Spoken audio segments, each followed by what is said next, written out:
up on Paris on Politics. If you think that this is about only the immigrant community, think again. Think who's going to be next. Chaos in the South Loop. ICE agents reportedly detained several undocumented residents as local public officials speak out.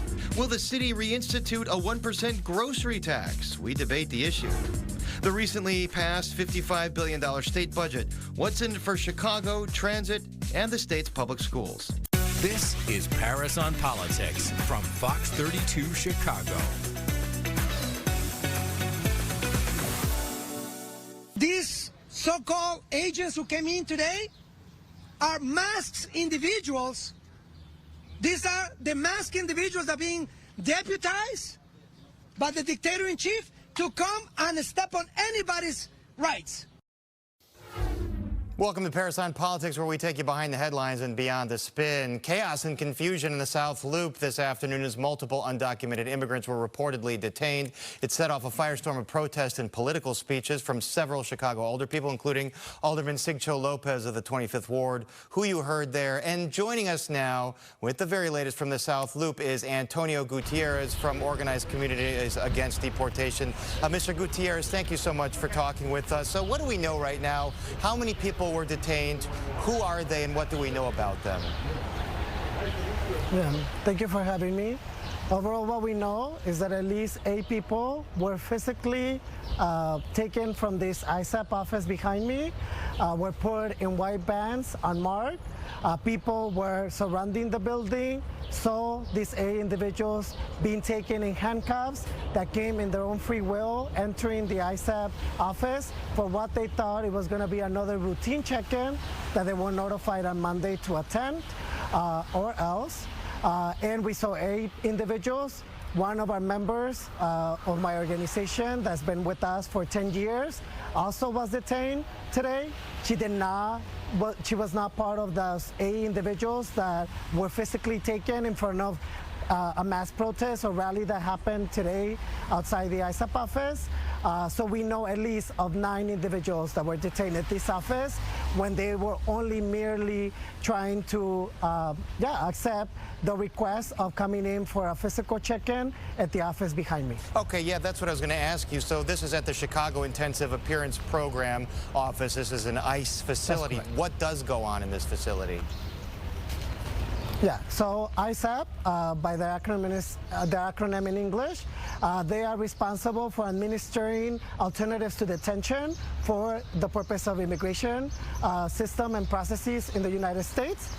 They oversee kind of ankle bracelets, smart watches, smartphones that people are given when a judge doesn't find them a public safety threat and therefore allows them to benefit out of these alternatives to detention instead of having to sit and be living in inside a detention center for the duration of their court process, which in some instances can last years, if not at least a couple months. And so that is a judge order giving that opportunity, that benefit to individuals. Our member had received an ankle bracelet and have been checking with ISAP for over a couple years now. She got an ankle bracelet 2 months ago in the same office. And so we thought it was very odd that she got this message on Monday when they in fact already have her physical location at all times and at any given time, as to reasoning why we don't see a reason why she needed to be physically detained today when we know that her location was already something that they had access to, and ultimately she's been following every single court order, every single step that she needed to follow legally, and to this day, no criminal record, no interactions with the police, not even a traffic ticket, and this is the result of this administration under this, under Trump. We know the Trump administration has made, a show and a big spectacle of many of the enforcements, and maybe they wanted to attract the crowds with the TV cameras. Also, the Chicago police were there. They say they did not cooperate. They did not violate the sanctuary ordinance. They were just there to keep the peace. Was that your experience out there, that they weren't cooperating with those ICE agents? Yeah, I'm not sure what the intentions of ICE is to do the activities that they did today. What we do know is that we're not going to normalize this behavior. People should not be illegally abducted and kidnapped when they are technically following the law, when they are following the immigration system process that has been set up by this administration and others as well. So that's where we are at, right? That we're not going to normalize it. Whether they attempted or wanted to use this as a way to get us agitated, that ultimately is not the point. The point is that people showed up and that we're not allowing this to be normalized. And that's going to be continue something that we're going to be doing in the upcoming days. All right, Antonio Gutierrez from Organized Communities Against Deportation will continue following this story. Thanks so much for joining us tonight. Yeah, thank you for having me. And Mayor Brandon Johnson administration is indicating Chicago will keep the 1% grocery tax. This comes after Governor Pritzker cut it out of the state budget. The thing is that money went to cities like Chicago, so it leaves the city in the trick bag of deciding what to do about it.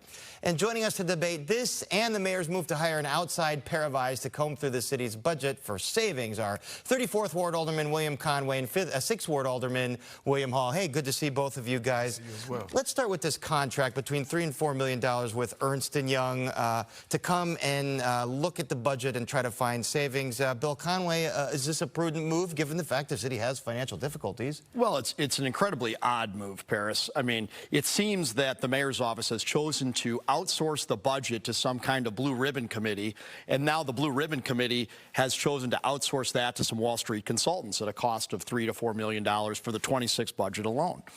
And it seems crazy we're spending that kind of money to find money for savings for taxpayers when we do have staff within the city whose job it is to craft that budget and look for that savings. Yeah, Alderman Hall, there's a budget director, there's a chief financial officer. Can't they do this job? Why do we need to spend millions to bring in someone to do this? Well, what we need to do is invest the 0.1% to deal with a $16 billion equation. Now, I would like to use an outside firm because inside of the four walls of City Hall, we voted to close schools. We voted, matter of fact, we're over $100 million in lawsuits. So the city of Chicago does not trust the decisions financially, both in City Council as well as within the walls of the administration. I think this is what fiscal responsibility looks like. I commend the mayor for bringing in an outside team to give us outside look so that there's no ifs, ands, or buts about it what the finances are. We don't need political interests navigating through finances. Political interests sold assets, mismanaged contracts, then misspent COVID money. So we see the downside of what happens when you put people in a room who are not experts on financial spending. Are there ifs, ands, or buts that this group might find that the city isn't going to find? Well, it's kind of incredible to hear about the mayor's office looking to really be in favor of outsourcing city functions to outside firms, especially a Wall Street connected firm like this one. It is a shocking thing with regard to progressive politics. Well, I don't think so. I think it's fiscally responsible. It's a $16 billion city, top 10 in the entire world. We need as much help as we can get to do what others have failed to do, which is to find an honest, sustainable assessment. I mean, Wall Street, a very interesting place in which we see time and time again in which the wealthy seem to find ways to make laws so that they don't have to pay taxes. Well, this Ernst & Young is a Wall Street firm. Absolutely. They're the ones coming in doing this audit. I mean, well, we are on bond markets. We are a city that does business. This is the first time the city is not for sale. And so I think that we have to look to, again, the future, what's sustainable, and we need outside help to deal with inside issues. All right, I want to talk about this grocery tax. Alderman Conway, about $80 million here. Are you going to vote to continue this tax? As you know, Governor Pritzker got rid of it, but all that money went to cities, so it's up to the cities to decide whether to keep it. Well, first off, we need to make sure that we can show taxpayers and working families in this city that we are spending money efficiently. And we are actually looking for savings before we go to taxpayers for more. And a grocery tax is an incredibly regressive tax. I mean, working families have to buy groceries regularly. So hopefully we could find a better way to do it than this. But let's show the people of the city of Chicago that we can spend money wisely before we start asking them for more. This grocery tax, it's been in effect. It's still in effect right now. And to be clear, you're going to have to vote to continue it or get rid of it. Is this a regressive tax? Well, first of all, what it is us collecting the check. It is us collecting the $80 million. The state's only role has been to collect the tax. And so the state is saying, collect your money. That's what this is. It's not a new tax. It's not us surprising. It's us collecting our check. But you have to be careful when billionaires are making budgets, because we know that when billionaires make budgets, budgets, they don't keep 9 to 5 people in mind. Listen, I went to the grocery store. It cost me $286 for a single man living in the 6th Ward, where $42,000 is the average income of my residents. What are you buying there? A bunch of steaks? Essentially produce, and I mean the cost to shop has gone up because we have a terrorist terrorizing through terrorists. And so what we have to do is collect the $80 million, because the state said if you don't collect it, we're going to let it go to waste. So we're not playing the trick bag. But again, we saw what billionaire budgets did. It left Springfield with no solutions. We still have gaps in the budget. Listen, education is $1.2 billion. We find $3 billion for prisons. So this is what happens when you let billionaires make budgets for 9 to 5 working people. Alderman Conway, is there another way to get that $80 million if you say this grocery tax is regressive? I mean, $80 million, and there's a $1 billion budget gap. I mean, that's a small portion of the budget. Well, I mean, although every bit counts. There are certainly no sacred cows as we are looking at this. But when we're looking at, I mean, my colleague here is spending $286 at the grocery store. I don't want you to be spending 1% more. I will say this, though. I got a wife, 3 kids, a cousin, and a dog who live with me, and I'm not spending $286. So you're buying all that high-end healthy food, aren't you? Well, no, not necessarily that. But in my ward, we have very limited grocery stores, and so I have to take what I got. And so essentially what we see is, again, Springfield needs to stop using headline budgeting tactics. Again, the 1% is nothing new. They suspended it a long time ago. Then they brought it back. Again, it's a goodwill headline, but this is fiscal irresponsibility. Major cities all across America is doing this. And so we're finally catching up with the fiscal trends of what we need to sustain our city. The governor wants us to look like a bad guy when actually the governor is just saying, vote to go get your check. All right, go ahead. Oh, I would say, yeah, if the mayor's office really was looking for more from Springfield, certainly should have gone down there. We saw in last budget season, went down there in May with the teachers union. This year only spent 1 day there in April. You would think if really want to build that collaborative relationship with Springfield, the mayor's office needs to be going down there, have a consistent presence there, and we haven't seen it. And that's why we haven't really been able to get very much out of Springfield in terms of that. All right, then the Bears haven't been able to get much out of Springfield as they seek money for helping them in Arlington Heights, but we just heard yesterday the Chicago Fire want to build a soccer stadium in the 78. You for that? Well, I think, first of all... And the city's got to zone it. You guys got to vote to zone it. I think the Bears possibly could not punt. Let's look at Michael Reese. We own the land. Maybe we can figure out something to keep them here. There's enough assets for the Bears to still play football in Chicago, not far from the lake. And then we look at the 78. Again, this is how you Trump-proof Chicago. Keep people working. The Bears Stadium is 4,500 construction jobs. We look forward to the construction jobs in the 78. That's how you keep us Trump-proof. You keep people working. All right, Bill Conway, William Hall, thank you guys for being here. Governor Pritzker says he'll sign the $55 billion spending plan passed by the Illinois House and Senate. It raises taxes on vapes, sports gambling, and out-of-state companies selling in Illinois. Yesterday, Illinois House Speaker Emanuel Chris Welch says it's a responsible plan. This is a budget that was responsible and compassionate. It had a mixture of cuts and efficiencies that were identified, ways to do things better on the government side. But it also included some revenue streams. It included taxes on tobacco products and vaping products. It included sports betting taxes. It also included taxes on some wealthy corporations that could pay more. You know, there were no broad-based taxes in this package. This was really done in a very well thought out, responsible, and compassionate way so that we could protect vital human sources and education funding, K through 12, pre-K. You know, really proud of the work that we did. And we also spoke with the House GOP leader, Tony McComey, who is, not surprisingly, not much of a fan of this budget.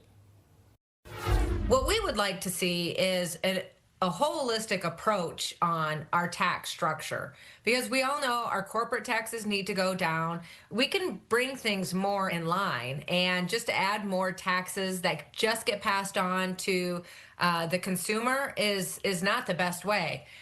Just at a Rotary meeting just a half hour ago, and a younger couple in their 40s and 50s, one of each right there, are moving to Mississippi. And their property taxes are way less. Their overall fees are going to be way less. And we can't have that. We just can't have people leaving. But when you talk about putting, you know, an extra vaping tax or sports betting tax, is that at least better than doing a income tax hike?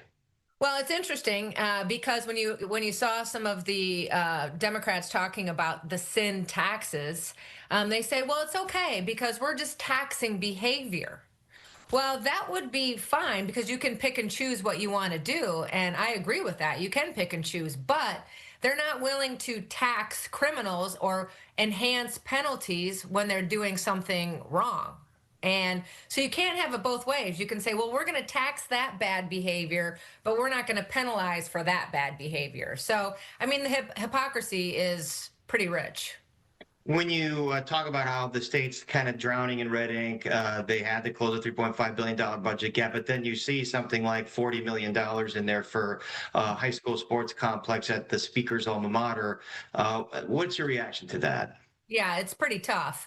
And it came in at the last minute. So I'm sure when the Democrats said, okay, we agree on this budget, that wasn't part of the conversation, I'm gonna guess. But not only that, it's like the governor puts together this bridge fund for $100 million. So $100 million of things to cover for the unknown. And here you have 40 million. That's quite a bit for the speaker's school. And personally, when I just had a high school close in my hometown, I have a real problem with that when it wouldn't have taken near any of that money. And we've got them all over the state.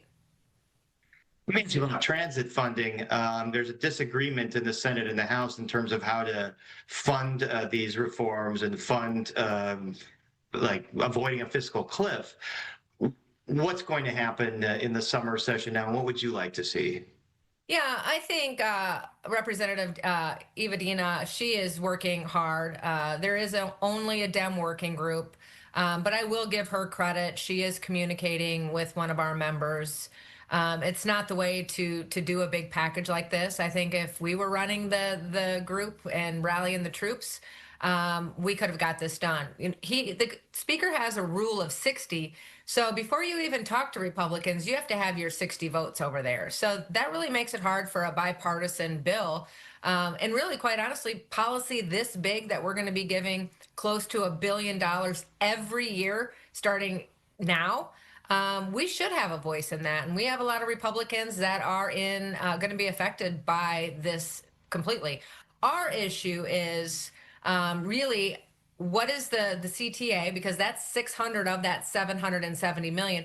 What are they going to do to better manage how they're doing business? They didn't want to increase the fees. They want to add more lines. Don't really have a plan to address the public safety and the homelessness issue in the CTA. So what's the plan? Before any of us give a dime, there should be a plan. Now, is there some sort of a revenue source that can be negotiated? Well, you saw that's where you saw the fight. The Democrats in the Senate wanted $1.50 on delivery. I think the House Democrats were getting that down, but that is going to be a very unpopular campaign item that you're getting taxed on every single delivery into your home.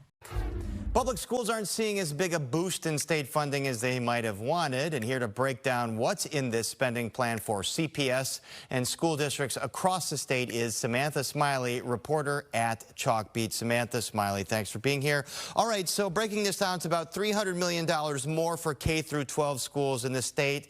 How much of that's going to go to CPS? How much of that goes to other schools? Oh, that's a really good question. I always forget exactly how much goes to CPS, but I do know that CPS is one of those school districts that gets a little bit more money from the state. And we have 850 school districts, so it's a little bit hard to say off the top of my head how much each school district gets. So I'm sorry. They're going to get a bigger proportionate share because they're just larger than other school districts. But is this following the evidence-based funding formula? Is this or is this less than what school districts thought they might receive? So the evidence-based funding formula is how the state distribute money based on a bunch of different metrics.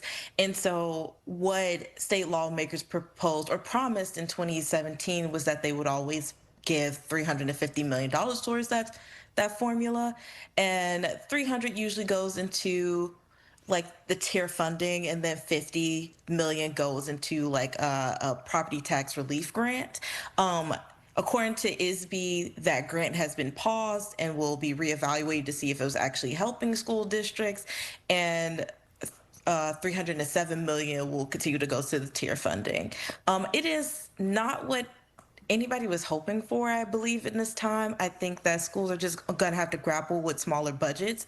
A lot of local advocates and teacher unions were at least calling for $550 million. They have been for the last couple of years because they acknowledge that, schools don't have enough money, and it's going to take longer than the original deadline that was set in 2017, which was 2027. And as you see, we're in 2025, and it doesn't seem like we're close to adequately funding schools across the state. And so I know a lot of people are pretty much, they knew it was going to be a hard budget season, but they also are a bit disappointed about how much that lawmakers did add to the budget. And certainly Mayor Brandon Johnson is going to be disappointed. He's been calling for $1 billion just for CPS, and clearly here the entire state's only getting another $300 or so million. What about early childhood education? Governor Pritzker's been big on funding early childhood education. What's this budget doing for that? Yeah, and he's definitely really have been involved in advocating for early childhood for a while. And so what's interesting is this time that a lot of major buckets of money that he was pushing for will not be funded at the level that they were in the previous budget. And so for instance, the Illinois State Board of Education block grant didn't receive $75 million in additional funds this year. Early intervention, which is a program that helps students 0 to 3 who have disabilities, that didn't receive any additional funding. Neither did the home visiting program. The only program that received a big chunk of money was the Child Care Assistance Program and the Smart Start Workforce Grants. All right, so not as much money as perhaps they were hoping for. And, there's lots of fears that federal education funding cuts from the Trump administration are going to come down the pike. How do you think that's going to impact school funding in districts across the state?